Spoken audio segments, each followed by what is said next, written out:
안녕하십니까. 합격의 업학원 감정평가사 경제학 서우성입니다. 반갑습니다.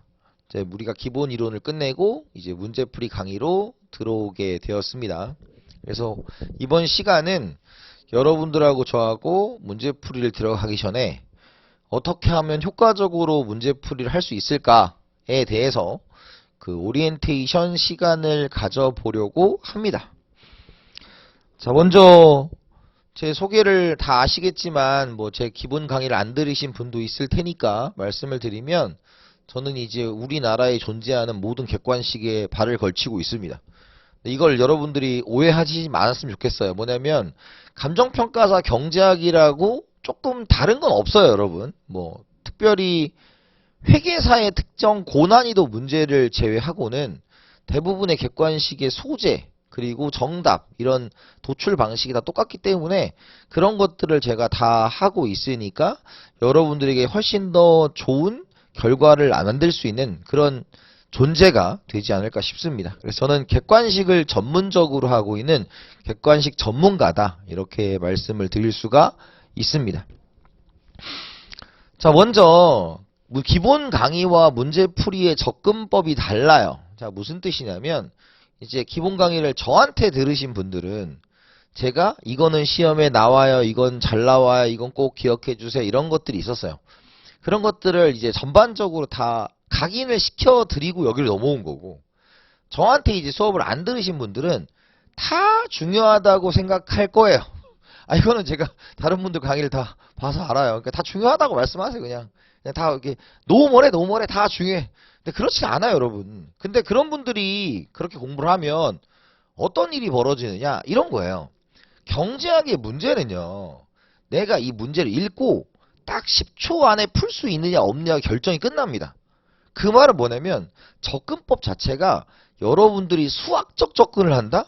그리고 내가 새로운 문제를 만나서 생각을 해서 이걸 응용력으로 푼다? 이건 접근법이 완전히 잘못된 거예요. 그런 과목이 아니에요, 이 과목이. 근데 사람들이 경제학이라고 하면 수학을 떠올리고, 수학을 떠올리면 머리가 아프다, 왜 생각을 많이 해야 돼, 이렇게 착각을 하고 계신단 말이에요. 그렇기 때문에 여러분들이 문제풀이를 할 때, 경제학의 객관식 문제를 풀 때는 접근법이 좀 달라야 된다. 그래서 기본 강의가 전반적인 내용, 저한테 안 배우신 분들, 저는 분명히 수업 시간에 중요한 걸 다 가르쳐 드렸어요. 이건 좀 가려야 되고, 이거 하셔야 되고, 이건 꼭 기억해야 돼, 이거는 강아지나 주고, 이렇게 해드렸는데, 그렇지 않은 분들은 노멀하게 배운 게 기본 강의라면 문제풀이는 그게 아니에요. 어떤 주제에 나오는 패턴이 정해져 있습니다. 분명히 말씀드릴게요. 정해져 있어요. 그걸 여러분들이 내가 이걸 얼만큼 알고 익숙한 상태에서 이게 이 문제나 눈치를 채는 거지, 숫자만 바뀌어서 나오는 겁니다. 그런 것들을 여러분들 문제풀이 할 때 익숙하게 내 옷처럼 만들어야 된다. 그게 문제풀이의 기본 포인트야. 그래서 제너럴하게 공부했다면 여기는 어떻게 딱 포인트, 주제별 포인트를 접근해야 된다, 이렇게 말씀을 드릴 수가 있습니다. 그래서 저는 감정평가사 경제학에 대해서 이렇게 말씀드리고 싶어요.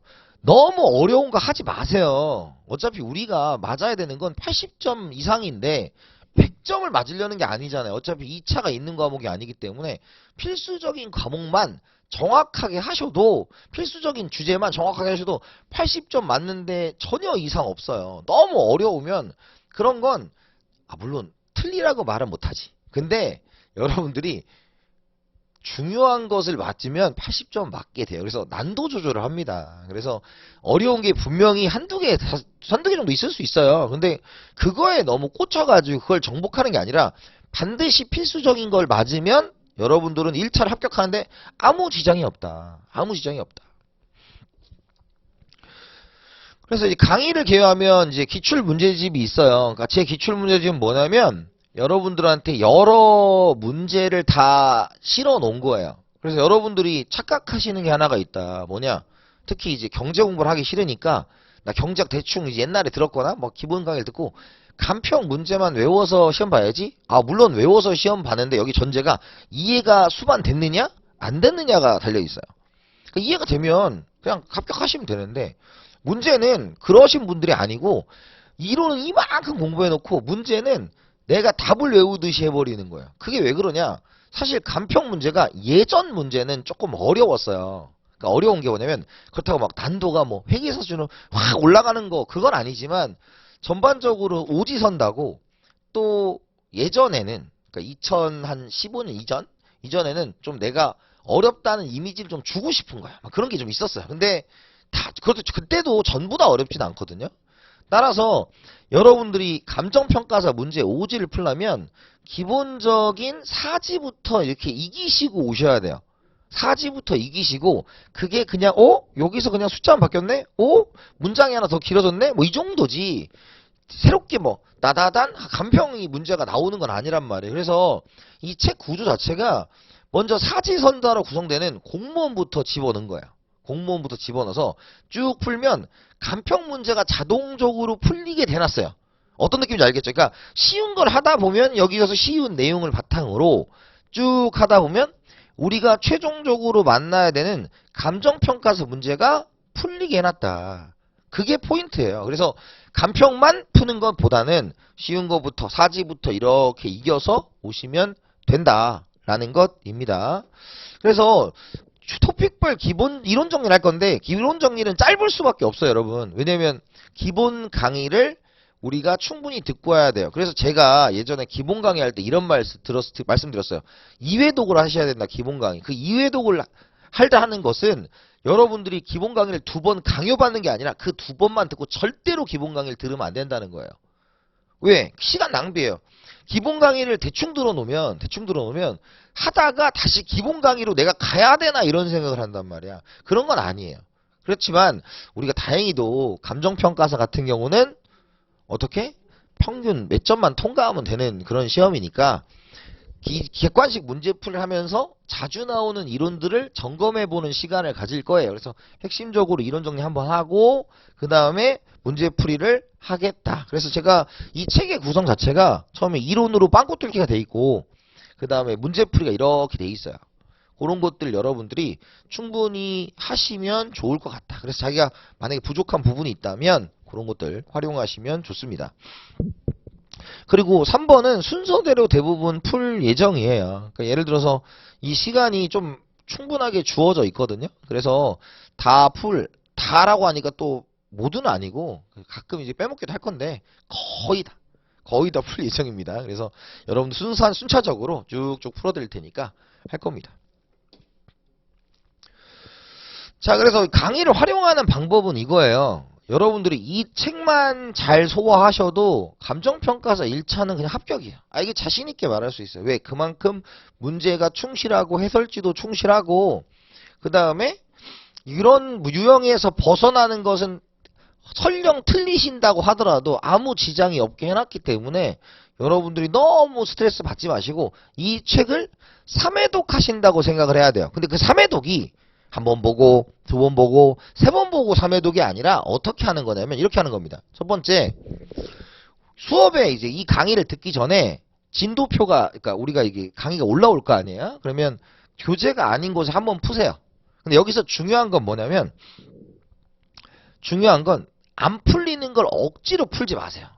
안 풀리는 걸 억지로 풀지 마세요. 그러니까 안 풀리는 건 나 이거 모르겠어 체크. 그러면 내가 설명할 때 서호성 선생이 수업을 할 때 열심히 들어야지 라고 하고 넘어가는 거예요. 그죠? 그 다음에 두 번째는 제가 문제를 풀어드릴 거예요. 그래서 순차적으로 필요한 원리, 그 다음에 그 계산법 이런 것들을 순차적으로 해드릴 겁니다. 그러면 제가 풀이하는 거 중요하게 보셔야 되는데 제가 여기서 꼭 말씀드릴게요. 여러분 객관식 경제학이 중학교 1학년, 2학년 수학법이랑 똑같아요. 그게 뭐냐? 여러분 제가 중학교 1학년, 2학년 때 어땠냐면 그런 거 있잖아요. 선생님이 문제를 풀어주는데 내가 풀 수 있을 것 같아. 근데 풀어줘. 그럼 그걸 봐. 보면 계속 이제 보다 보면 이제 그 머릿속에서 풀이 과정이 각인되는 거거든요. 저는 이 과정이 객관식 경제학의 키라고 생각해요. 왜? 여러분들이 수업을 듣다 보면 꼭 그런 친구들이 있어요. 저도 여러분들과 똑같은 과정을 겪었기 때문에 말씀드리는데 꼭 그런 분이 있어요. 다 풀어주면 물론 지적 능력이 뛰어나신 분은 그렇게 안 하셔도 돼요. 근데 어떤 분들이 계시냐면 제가 이걸 다 풀어주면 내가 혼자 풀어주는 게 낫겠다. 여기서 푸셔야 돼요. 그리고 여기서 제가 하는 걸 다 보셔야 됩니다. 그게 보는 게 공부예요, 여러분. 공부. 쭉쭉 풀어주는 게 보는 게 공부고, 그러고 나서 3번이 이제 책에다 푸시는 거예요. 내가 이렇게 공부를 했으니까 내가 풀었던 거, 제가 풀었던 과정, 그런 걸 떠올려가지고 답지부터 보지 마시고 제가 풀었던 과정을 되새기면서 다시 한번 풀어보시면 돼요. 그래서 첫 번째, 가능한 것만 이래 풀기. 두 번째가 제가 푸른 과정을 살펴보시고, 세 번째, 다시 한번 보면 1타 3피예요. 도박 같지만 3회독 효과가 나타난다. 이렇게 해서 떨어지신 분들은 없었어요, 여러분. 특히 제가 시험에 나온다는 것만 나와요. 시험을 보고 오시면 말씀하시는 분들이 다 그래요. 호성이 말을 들을 걸 그랬다. 저쪽 구석에 있는 거 공부하지 마세요. 나오는 것만 나옵니다. 자, 그래서 필수 주제는 정복해 주세요 라는 게 있어요. 여기서 필수 주제는 제가 나온다라는 것이 문제로 구현되는데, 보면 문제가 반복되는 유형들이 계속 있을 거란 말이에요. 그걸 여러분들이 반드시 하셔야 되고, 그게 나오면 당황하지 않고 이게 나왔구나라고 생각을 해주셔야 됩니다. 두 번째가 감정평가사 7급 공무원 중심으로 공부해주세요. 여기 책에는 회계사 문제도 몇 개 있긴 해요. 근데 회계사 문제 제가 따로 있기 때문에 여기는 별로 안 넣었어요. 왜냐면 회계사는 너무 동떨어졌어요. 그래서 여러분, 간평 공부하는데 회계사 문제를 푼다? 그분은 공부 방법이 저는 잘못됐다고 봐요. 아니, 회계사 문제도 소스가 똑같은 게 있죠. 하지만 그거보다는 간평이 아래다. 그래서 간평은 7급 공무원의 업그레이드, 오지선다로 업그레이드한 수준이 대부분이에요. 그래서 우리가 7급 공무원과 간평을 중심으로 공부하시면 됩니다. 이거는 뭐냐면 시간이 정말로 자기가 부족하다고 생각하는 분들한테 권장드리는 거고, 당연히 시간이 좀 있다라고 하면 전반적으로 다 풀어보시면 좋습니다.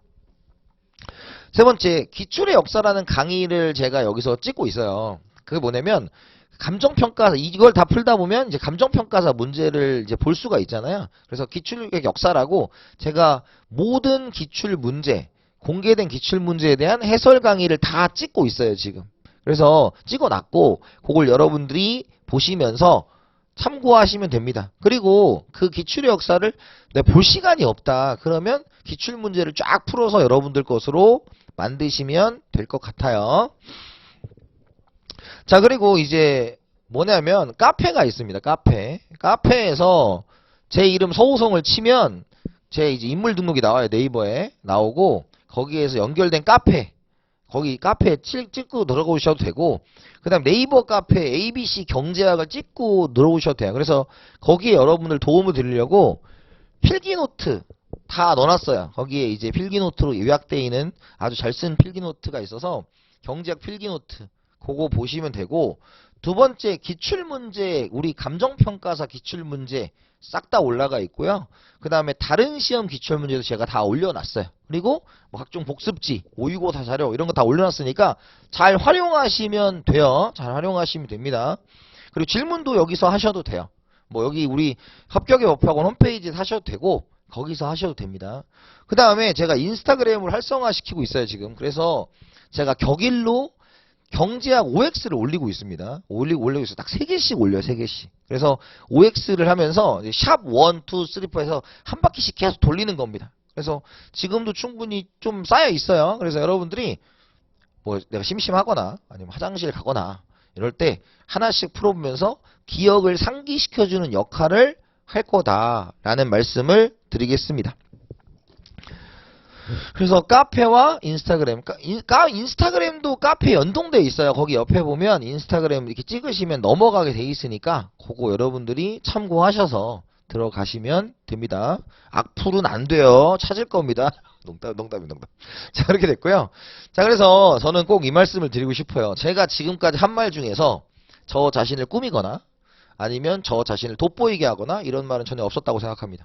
저는 무엇보다 중요한 건 여러분들에게 직업을 만들어 드리는 이 경제학 강사, 학원 강사라는 직업을 좋아하는 입장으로서 저의 가장 큰 목표는 2차는 내가 어떻게 해드릴 수가 없지만 1차만큼은 여러분들이 꼭 합격을 했으면 좋겠다라는 생각을 가지고 있어요. 그래서 경제학만큼은 제가 책임을 질 테니까 제가 시키는 대로 그러니까 시키, 우리 함께 노력하는, 제가 여러분들에게 제시한 방법, 이런 것들 한번 활용해 보시면 경제학 때문에 떨어지는 일은 없을 거다라고 단언해서 말씀드릴 수가 있을 것 같습니다. 자, 이렇게 해서 여러분들하고 오리엔테이션을 마치고요. 이제 다음 시간부터 1강부터 진행을 해보도록 하겠습니다. 힘차게 문제풀이 해서 우리 꼭 1차를 통과하도록 합시다. 수고하셨습니다.